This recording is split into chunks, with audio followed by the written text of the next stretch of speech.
Hey there nation, and welcome to the show where we help you to play miniatures wargaming on a budget. It is I, Commander Cheapskate, and welcome to an episode of Way of the Underhive, your ultimate guide to Games Workshop's gritty and immersive skirmish game Necromunda. Whether you're brand new to the dark depths of Hive Primus or a veteran looking to sharpen your skills, this series is your go-to resource for mastering all aspects of the gang. From gang warfare to campaign strategies, we've got you covered. And on today's episode is a bit of a special one, and the reason why is because I made a video based on the newly released preview from Games Workshop's Warhammer community webpage. On that webpage, it actually unveiled the brand new miniature for Vandoth the Fallen, which is going to be eventually available in the near future for players who play Necromunda. Now, for those of you guys who are maybe unfamiliar with Vandoth the Fallen, he is a dramatis personae bounty hunter who has a very mysterious past. He's also got massive vampiric fangs. He stands like 7+ feet tall, weighs over 500 pounds. He has a bunch of heavy carapace armor and carries an oversized bolt gun, which would suggest that this character is actually a former Space Marine from the Blood Angels chapter. And that was the entire inspiration for this gang. As you can see from the picture in the background, it is a very cool looking miniature, and the idea was to actually create an outcast gangs based on this specific character because the miniatures look absolutely amazing, and it just kind of inspired me to create this list for that. So let's go and talk about this character specifically. Now, Vandoth the Fallen is actually a special character, which is a bounty hunter gang that can be recruited by outlaw gangs. Now, according to the lore of this character, he's kind of like this figure who's been around for several centuries, stalking the wastelands of Necromunda, going after his prey. He has like reddened color skin, and his power armor that he's like this carapace armor that he wears is weathered and worn. It has like a red color to it. He also carries an oversized bolt gun as well, and he basically acts as a forcer. He's got really high strength and toughness and resiliency, and he's also remembered to drink blood of his victims. And it's actually a really cool miniature, and it was really neat looking for the lore about this character. Well, when this miniature was released, it actually kind of answered our questions. A lot of people had assumed that he might have been a former Blood Angel Space Marine that maybe kind of succumbed to the Red Thirst, or maybe the Black Rage. That was another thing that happened to him as well, where Blood Angel Space Marines kind of go insane. They think that everyone is Horus, that kind of situation. And I think that's exactly what this miniature is actually supposed to represent. So because of that, to create this gang, the background narrative is that Vandoth the Fallen is actually a coven of mutants who now travel with him, and the reason why is because he has shared his blood to create mutants like him, and basically create a coven of vampiric fighters. So these fighters are enhanced because of the blood that Vandoth has given them, so they're a little bit more resilient, a little bit stronger, even more ferocious now because now they have the bloodlust that he has actually given them as well. And they kind of this gang kind of walk the thin red line between reality as well as the warp as well. So if you're really interested in playing a gang of vampiric characters in the Underhives of Necromunda, then this is the gang for you. And because this video will be a little bit more of a deeper dive, I will put timestamps in the description box down below so that way you can click and navigate to the part of the video that interests you the most. So that being said, let's go ahead and talk about playing the Bloodhawks. Alright, so I call this game the Bloodhawks, kind of like a play on the Viking tradition of the Blood Eagle, which is a method of executing your enemies. It sits kind of sits with the same kind of vein of what Vandoth the Fallen represents, and the idea of being vampiric bounty hunters that run around and kind of do things. Now, for the play style for this gang is a very elite outcast gang. Now, the reason why I took an outcast gang for this one is because, granted, outcast gangs are not all that great, but they are elite in the sense that they do have really good weapons and equipment in this list, and I mainly took it as outcast gang so that way we can get access to mutations. That way we can make this gang even more resilient because those mutation special rules are available from the Devils of Gungeep. That was a Necromunda Apocrypha supplement that you could actually download still from the Games Workshop Warhammer community page as well. Now, when it comes to this gang is very much a close quarters battle oriented gang with medium to close range shooting for most of their shooting elements, so you'll be fighting primarily within the 12 to 24 inch range with this gang as well. There's also really good balance between shooting as well as close combat, so you can play in both those areas quite well. You can hang back and shoot and suppress your enemies if you want to, or you can engage them in closer range combat or close combat if you want to as well. Now, because because of the mutation rules associated with this list, it is a smaller list. Alright, and the reason why is because they're a little bit more expensive with the weapons and equipment that I've equipped them with, as well as the mutations that I've given them as well. Usually with outcast gangs are actually quite large because they use their numbers to overwhelm their enemies. Not so much in this case because I wanted to go for that more elite look, kind of like these guys are like space vampires that haunt the depths of Necromunda. So let's talk about the strengths and weaknesses of this gang. For strengths, they have really powerful weapons and equipment in these rosters that I've actually created for you guys. There's also a very survivable gang as well. Very resilient. Almost everybody has multiple wounds in this list because of the mutation special rule that we can also take. And because the weapons and equipment I've actually given them, they're actually quite versatile. So they can do a lot of different jobs and they can do it pretty well as well. A second thing they're also really good for is that potentially it could be a very cheap gang to build. The inspiration I took from the miniatures are actually for the Blooded Kill Team for Warhammer 40,000 Kill Team. The Blooded are Traitor Guardsmen. They have this really cool aesthetic with like skull masks on their helmets and they got spikes and things. And I thought it looked really, really cool. And at the same time, thematically matched the Vandoth, the Fallen miniature that Games Workshop has previewed. And I thought it organically looked really cool. That's also why if you look in the background images of this video, I've taken a lot of Blood Pact artwork from Warhammer 40,000. Now, granted, Vandoth the Fallen is not a chaos character, but it kind of goes with the overall vibe of what Vandoth represents as being a bloodthirsty vampiric bounty hunter. So I thought that'd be kind of a cool way to kind of go with it. So if you do have these kind of miniatures in your collection, you can just kind of bring them over to Necromunda and have an easier time of it. Now, there are some obvious weaknesses with this gang. First of all, there is a lack of psychic powers in this gang as well, so you don't really have all that much defense against psychic abilities as well. Psykers are actually becoming more of a common thing on the tabletop, so that might be something that might actually impact you on that one. There are ways around this, and I'll talk about that later on as this video goes on, but do be aware that is kind of a concern. And because the mutation rules I'm using and the weapons and equipment I am using for this gang, it is a smaller gang for an outcast gang. Like I mentioned before, outcast gangs are traditionally very large, but this gang not so much, and that's the reason why it's because of the weapons and equipment I've given them as well as mutations, so they're a bit of a smaller, more elite gang. Another problem that you're going to run into, of course, that these guys are outcasts, so their statistics are not all that great for their characteristics. They have pretty average characteristics for combat, movement, all those kind of things. Their psychology stats are actually not that great at all because they are an outcast gang, but they are cheaper to recruit.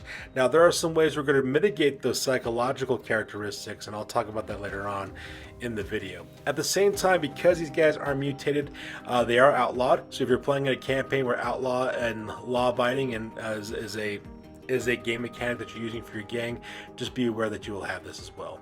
And probably the greatest weakness of this gang, of course, is that you'll probably hear a lot of complaining from the balance bandwagon. Whenever I make videos like this about list building and stuff, I always get complaints about people saying things are overpowered and whatnot, but you know what?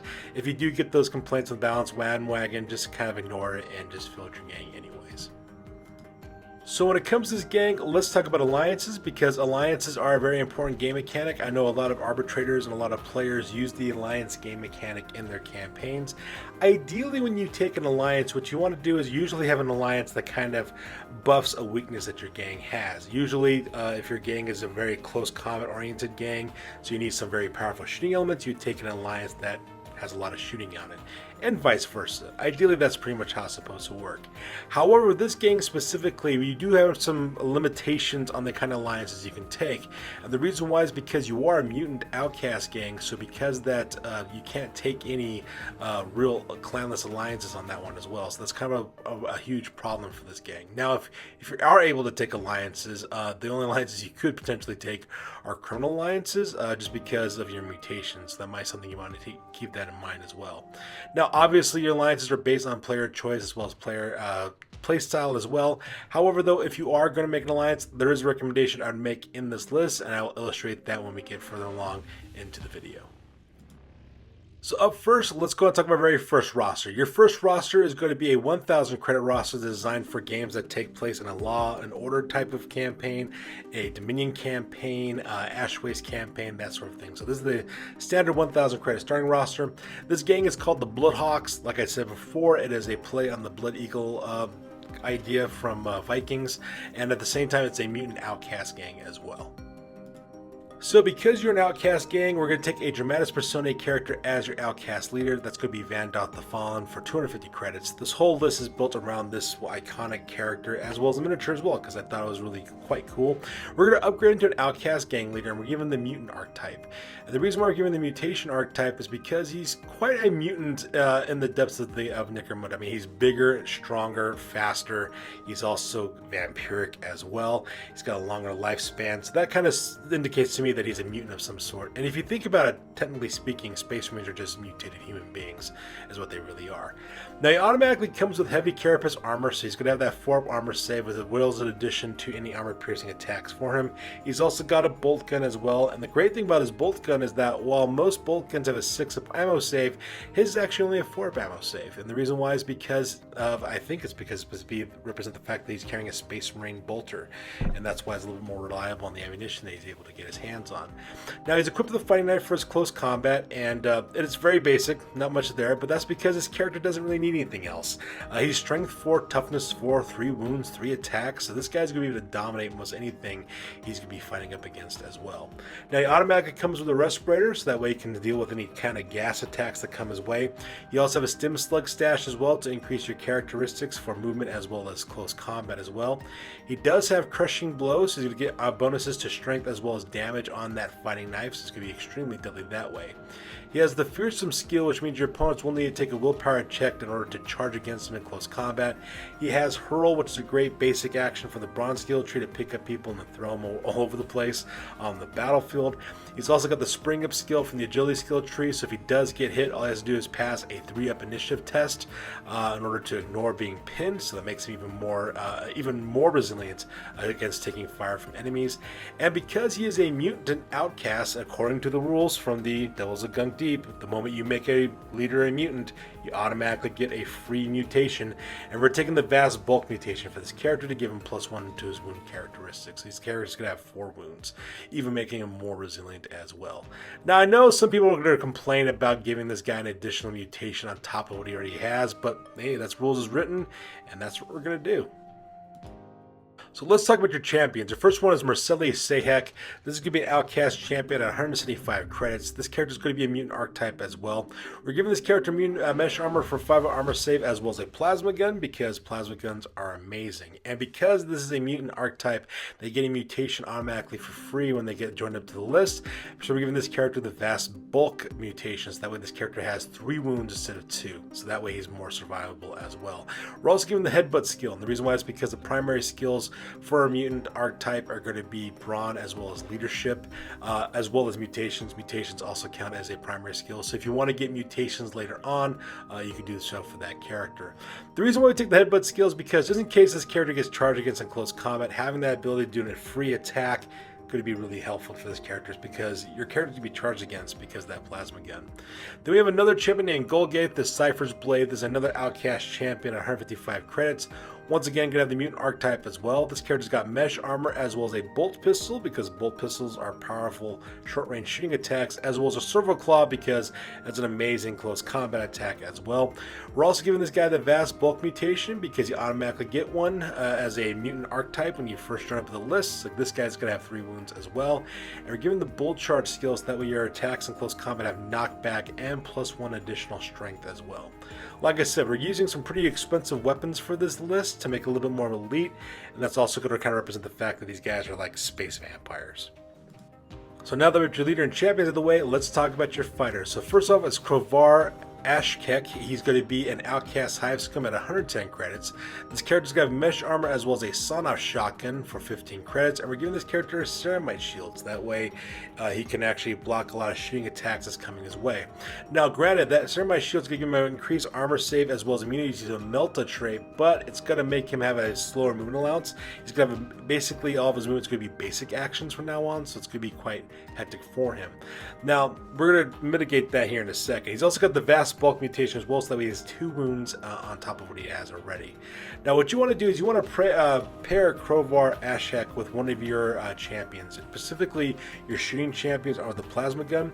Like I said before, your opponents are going to come after that plasma gun champion because they're going to want to take him out. So have Crowbar kind of be in front of him, taking point, so that way he can absorb shots with that ceramite shield of his, so that way he can block a lot of the damage. And like I said, a lot of the miniature choices that I picked for this gang is based off the Blooded Kill team, so that's why you have that really cool Trench Sweeper character, and I think that kind of fit this miniature in the gang. They have another character named Jane Kata. That's going to be another Outcast Hive skill with 90 credits. This character's got mesh armor as well as a 2-handed hammer, because versatile attacks with a 2-handed hammer is amazing. And once again, giving this character vast bulk as well, so that way they also have an additional wound on their characteristics.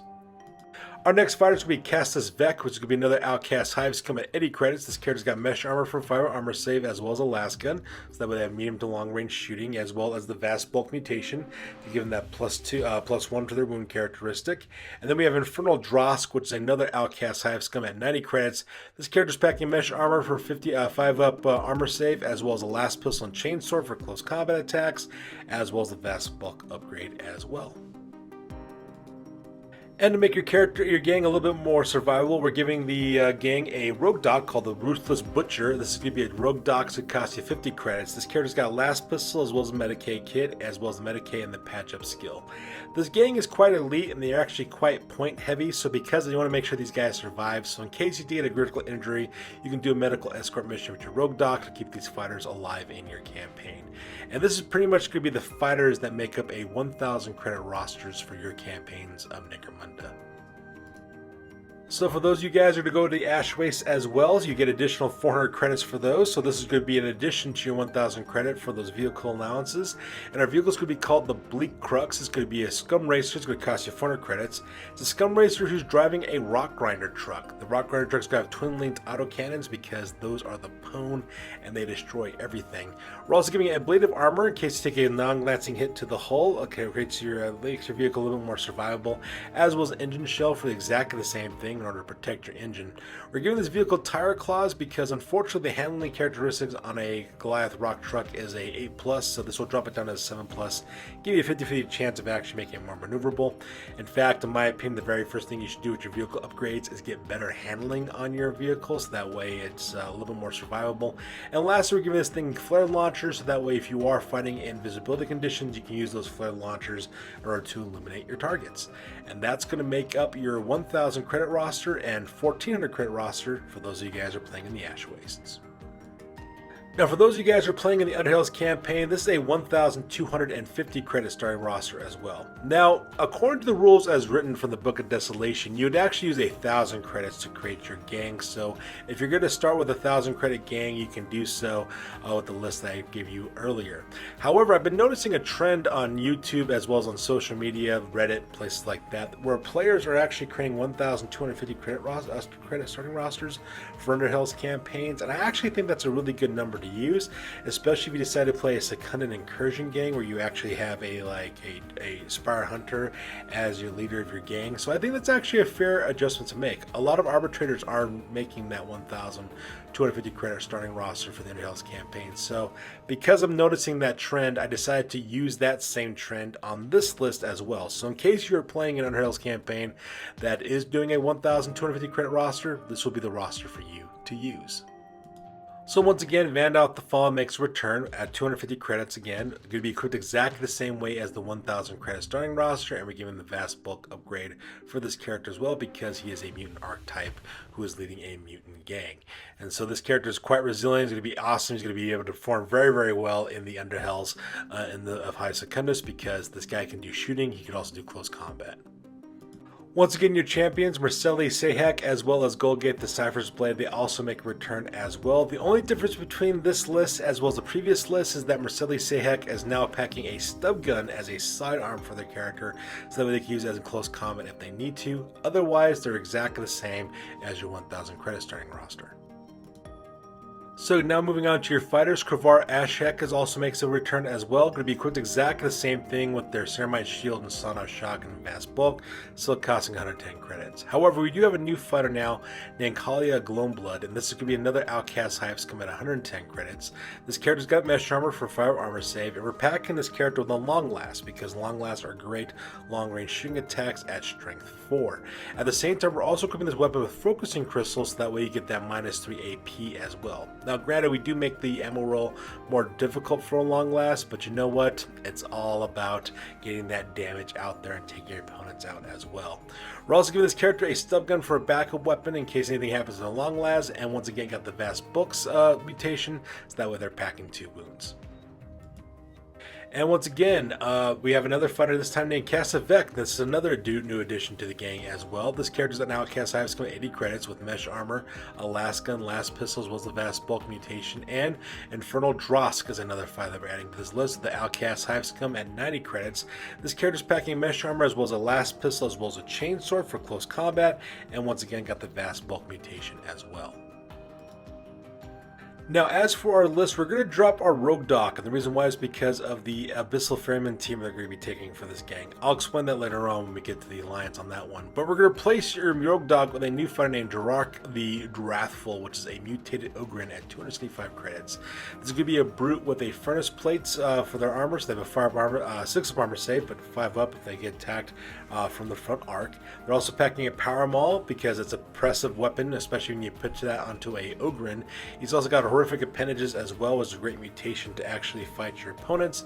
He's also got the slow-witted special rule, which means he can never be part of a group activation, but he does have True Grit to make it a little bit more survivable, as well as Nerves of Steel, so that way if he gets shot at, he can escape pinning with his 6+ cool characteristic as well. Now, the reason why we're taking this mutated Ogren is for 2 reasons. First of all, you are an outlaw gang, so you can only take outlaw brutes, so because of that, the mutated Ogren is perfect for that. And another reason why we're also taking this character is because he is a mutant, and you are playing a mutant gang, so might as well just kind of keep that going as well. And at the same time, that mutated Ogren is no slouch in close combat, and there's going to be a lot of close combat fighting needed in the Underhive campaign, so might as well get you one of these guys to kind of help you make it a little bit more survivable. Now, in the Underhive campaign, you're taking one of 2 allegiances when you actually play that campaign, which is a Malstrain allegiance or a Archaeotech Hunter allegiance. Now, if you're going to be in a Malstrain allegiance, you get 400 credits to pick weapons, vehicles for mounted fighters. In this case, the Bleak Crux makes a return, which is once again your Scum Racer with a Rock Grinder truck with twin lanes autocannon, a blade of armor, engine shell, tire claws, as well as flare launchers. And we're taking the exact same setup as we mentioned before in the Ash Waste list. Now, if you decide to become an Archaeotech Hunter, you get the alliance with the Abyssal Ferryman team. In this case, we're going to take in a Survivor Enclave Abyssal Ferryman team, which are going to be a Dramatis Personae team led by Maldrick Hellbane as well as Legrun. These are the 2 Dramatis Personae characters that were available from Necromunda, the Book of Desolation. The reason why we're taking these guys is because of 2 reasons. One, these guys are amazing fighters. They got really great characteristics to help out your fighters survive in the Underhive campaign. The second reason why we're taking these guys is because you have a 50-50 chance of these fighters sticking around for the entirety of the campaign. Traditionally, Archaeotech Hunter gangs lose their Abyssal Ferryman team after the first 2 phases of the campaign, but because these characters have the Chasing That High special rule, they have a 50-50 chance of sticking around for the 3rd round in the campaign, so that'll help you out as well. Plus, their Survivor Enclave trait allows you to take free medical escort missions, which is always a great thing to have for your gang. That's also why we had no problem dropping the Road Doc and taking the mutated Ogre instead, because the Survivor Enclave gives you that ability as well. Now, you have Magic Hellbane, which is going to be your Ferryman skipper. He's got Mesh Armor for that 5-up armor save, as well as an Archaeotech Pistol, which is a powerful short-range shooting attack. He's got Respirator for gas weapons. He's also got the Dodge, Evade, Step Aside, as well as Trick Shot skills, so it makes him great for close-range shooting and fighting in close quarters. And then, of course, you have Legrun, the Ferryman Rig Hand, which is the Ogren. He's got Light Carapace Armor for a 4-up armor save, as well as a weapon Hook, Line, and Sinker, which is a paired close combat attack that gives him +1 strength and also has the Versal trait, so it makes his character very, very deadly in close combat. He's also got a Respirator to deal with any kind of gas attacks coming his way. He's got Crushing Blow to make one of his attacks even deadlier. And he's got the Unstoppable skill to make it a little more survivable. And because your Abyssal Ferryman team does come with a custom rig vehicle, we're taking Castiel the Oarsman. He's going to be your Ferryman Steersman. He's going to be your vehicle crew who has equipped with a stub gun. He's also got the trick shot skill, and he's driving a custom rig which got a transport cage attached to it to protect your fighters, as well as a heavy stepper because heavy steppers are amazing. And that is going to make up your guys' Underhive campaign lists for this video. So the very last list we're going to talk about for the Bloodhawks for your Mutant Outcast gang is a 2,400 credit starting roster for those of you who want to play in the Aranthian Secession campaign. In the Aranthian Secession, you get 2,000 credits to make your rosters and another 400 credits for vehicles. So this will be the roster for you if you want to play in that much larger Aranthian Secession. And once again, Vandoth the Fallen will be your leader of your gang in the Aranthian Secession at 250 credits. Still equipped exactly the same as the previous 3 lists before this, so there's no really much change there. And once again, our 2 champions, Marceli Sahek as well as Golgate the Cypher's Blade, also make a return, but this time we are upgrading them a little bit because of the higher credit limits that we have. So once again, Marceli Sahek is once again your mutant archetype, once again taking that same mutations, 5 up armor save with their mesh armor, as well as their plasma gun, but they're equipping their stub gun with dum-dum rounds, so that we have a strength 4 shooting attack in close combat. We're also giving them photo goggles to see in all visibility conditions, as well as a respirator to deal with any gas attacks. Unfortunately, because of the higher wound allowance for your gang, your opponents are going to be using a lot of toxin as well as gas weapons against you, so having that respirator is going to help you out. Plus, that respirator is great to have if you go out to the Ashways as well. Once again, we have the Vast Bulk mutation to give you that +1 wound as well as headbutt skill, because that free attack in close combat is always amazing. Golgate the Cypher's Blade is also making another return, but we're upgrading this character to 170 credits. Once again, still maintains the mutant archetype, still equipped with mesh armor as well as bolt pistol and servo claw, but we're giving them a respirator to make it a little more survivable. Still have the Vast Bulk as well as the build charge skills. And in the Aranthian Secession, we can double the number of champions in our gang. So our 3rd champion is going to be Kale Katok. It's going to be another Outcast champion at 210 credits. Once again, going to be a mutant archetype with mesh armor for fire armor save. We're giving this fighter a grenade launcher with frag and crack grenades, as well as photon flash grenades as well. So that way you can do 3-inch blast templates, you can do a higher strength crack attack, or you can do a photon flash grenade, which could take away enemy ready markers and make your enemy more susceptible to being attacked as well. Now we're also giving this character auto pistol for a backup weapon as well. We're also equipping this character photo goggles to see in all visibility conditions, as well as a respirator to protect you against gas attacks as well, and environmental effects.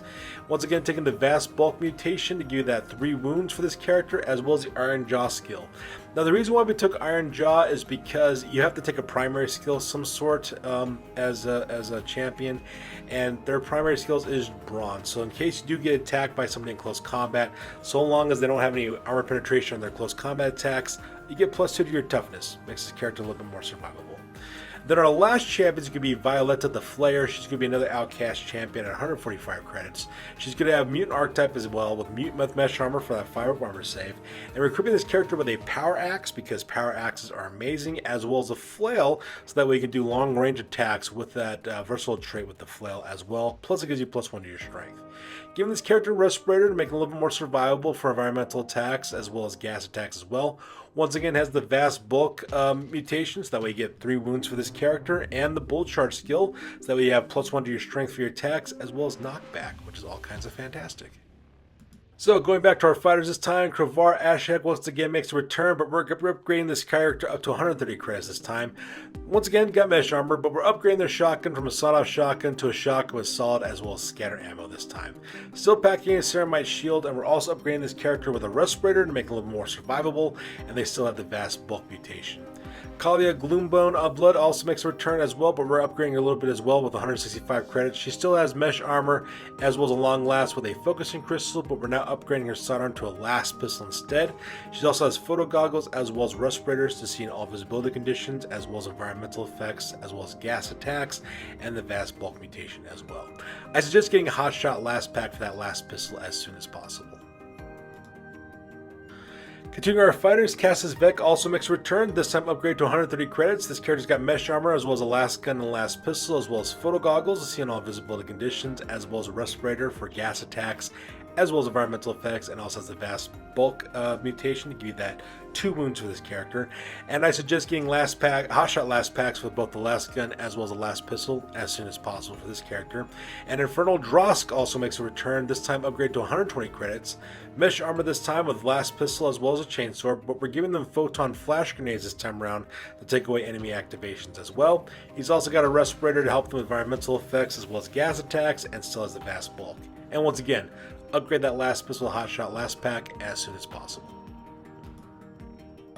We have a new fighter now this time called Jane Kata's making a return again with Outcast Hives come at 130 credits. Jane Kata's got armored undersuit and mesh armor this time, giving them a 4-up armor save. They're still packing a 2-handed hammer as a weapon, as well as a respirator for gas attacks as well as environmental effects, and they still have the vast bulk mutation, so Jane Kata is able to go back to this list once again. And we have a new fighter. This one's called Decidio the Sanguinary. As an Outcast Hive scum is going to cost you 30 credits. Not going to be equipped with anything else. And the reason why is because of the alliance that you can take. If your arbitrator will allow you to take an alliance with this gang, I suggest that you take an alliance with the Psi Syndica. And the Psi Syndica, you have to assign a psychic power to one of your fighters. And I suggest using Decidio the Sanguinary as your sacrificial lamb for this one. We're giving this character divination, so that way they have future sight. So that way, if you end up using this character on the battlefield, they could actually make reroll dices, which is also really important to us because the ability to reroll dice is extremely valuable. At the same time, the power we're giving this character is the Warp Whispers. That way you can include one additional fighter in your gang as well. Now, obviously, you shouldn't really try to put Decidio the Sanguinary on the tabletop because they don't really have anything. But in case if you you really want to kick this character forward, that Warp Whispers ability, so that way you can put your entire gang on the tabletop instead. Now, the reason why we're not equipping this character with anything, because in the rules as written, if you actually break the alliance of the Psi Syndica, you lose your fighter that has the psychic abilities. So don't put your psychic ability on a valuable fighter. Put it instead on just a spare Hive scum like this. That way, if he dies because of your breaking the alliance, there's no harm and there's no foul.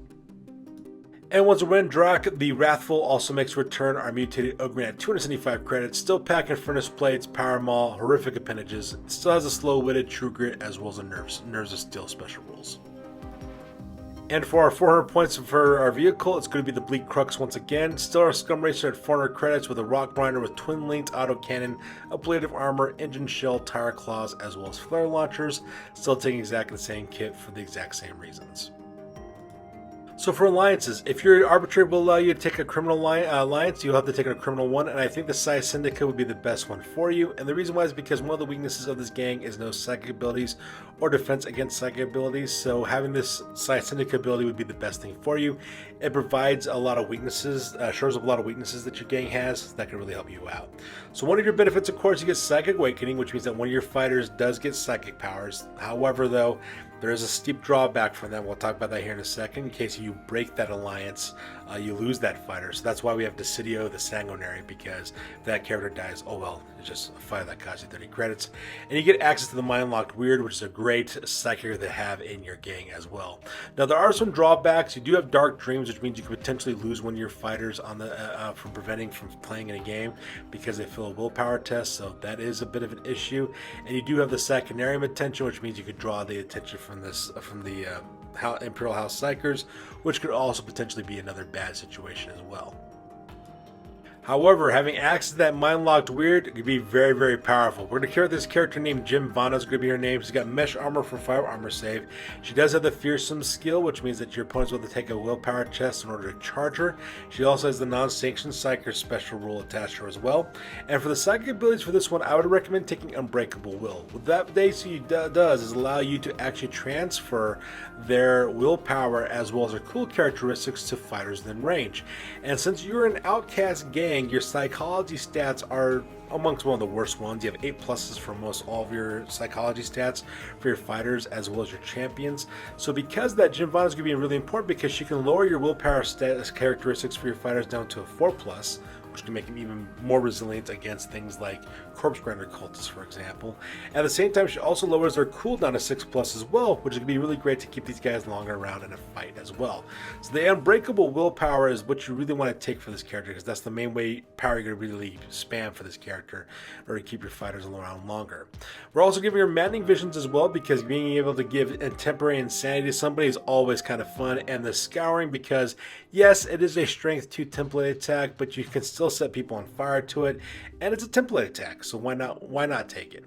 Now, once again, Decidio the Sanguinary is going to be the character you're going to give that power to, which is divination, so that way you can reroll dice if you need to. But the real reason why we're taking the divination skill is to take that warp whispers skill of power, that we can put one additional fighter on the tabletop as well. And like I said before, if anything should happen where you break the alliance, Decidio the Sanguinary is going to be your sacrificial lamb for your gang, so no harm, no foul.